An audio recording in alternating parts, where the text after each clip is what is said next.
Сәлем балақай, бүгін біз 26-шы беттегі 41-ші жаттығуды орындаймыз. Жаттығудың берілгенмен танысып алайық. Мәтінді түсініп оқы. Балақай, көріп тұрғанымыздай бізге Испандияр Ақаевтың «Ағаш ек» деген шығармасы берілген екен. Ендеше мәтінді түсініп оқып алайық. Ағаш ек. Адам таза ауамен дем алады. Адам демінен шыққан ауа қайта жұтуға жарамайды. Ал таза ауа қайдан келеді деп ойлайсыңдар? Таза ауа ешқайдан да келмейді.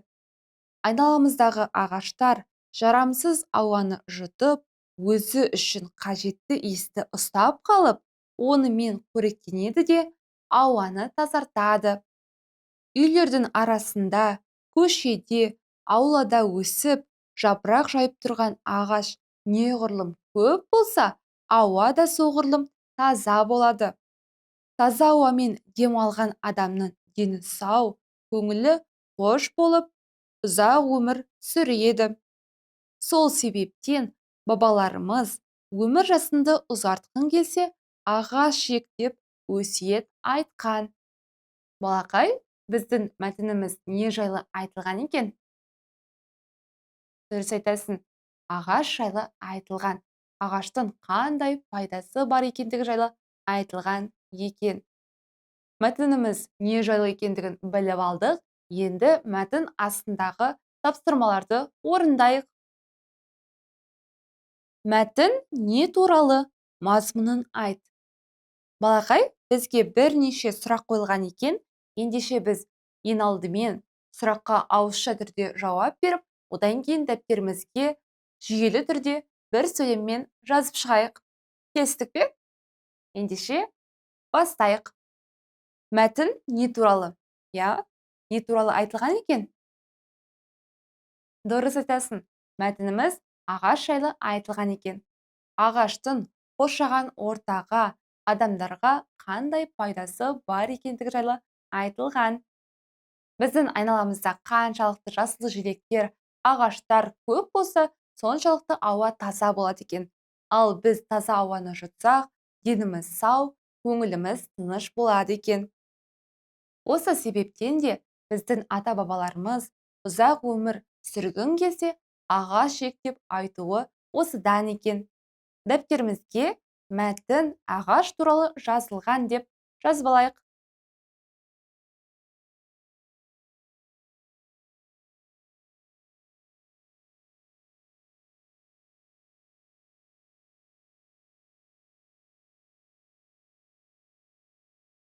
Келесі сұрақ. Мәтіндегі негізгі ойды анықта. Балақай, мәтінде негізгі ой не деп ойлайсың? Дұрыс айтасың. Мәтіндегі негізгі ой ағаштың пайдасын адамдарға түсіндіру екен. Ендеше дәптерімізге жазып алайық.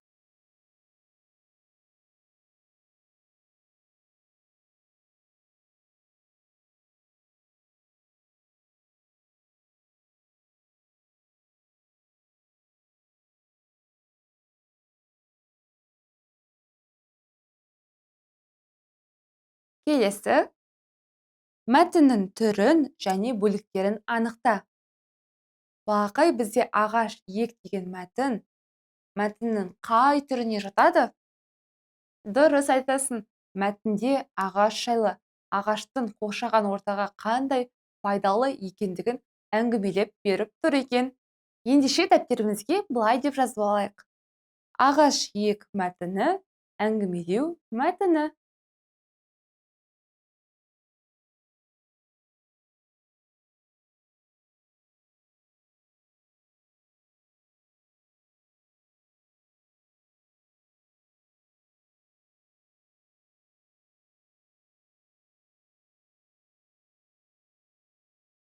Келесі сұрағымыз.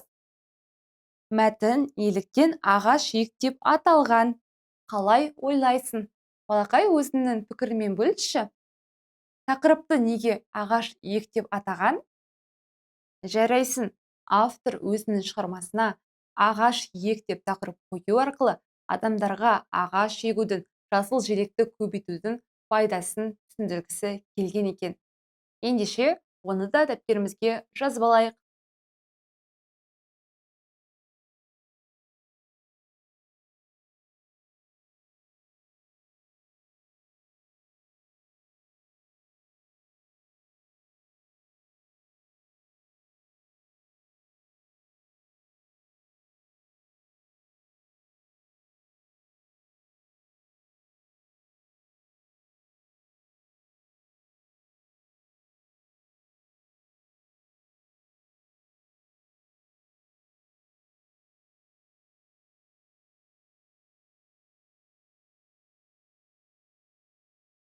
Келесі тапсырма: бабаларымыздың өсиет сөзін көшіріп жаз. Балақай, мәтіндегі өсиет сөз қандай еді? Дұрыс айтасың. Өмір жасынды ұзартқың келсе, ағаш ек. Көшіріп жазып алайық.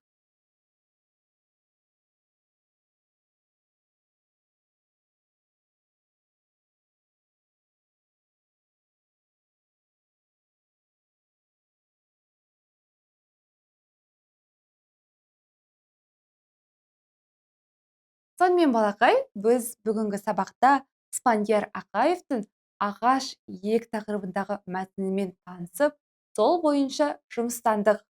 Бүгінге сабағымыз аяқталды. Келесі сабақта кездескенше сау бол.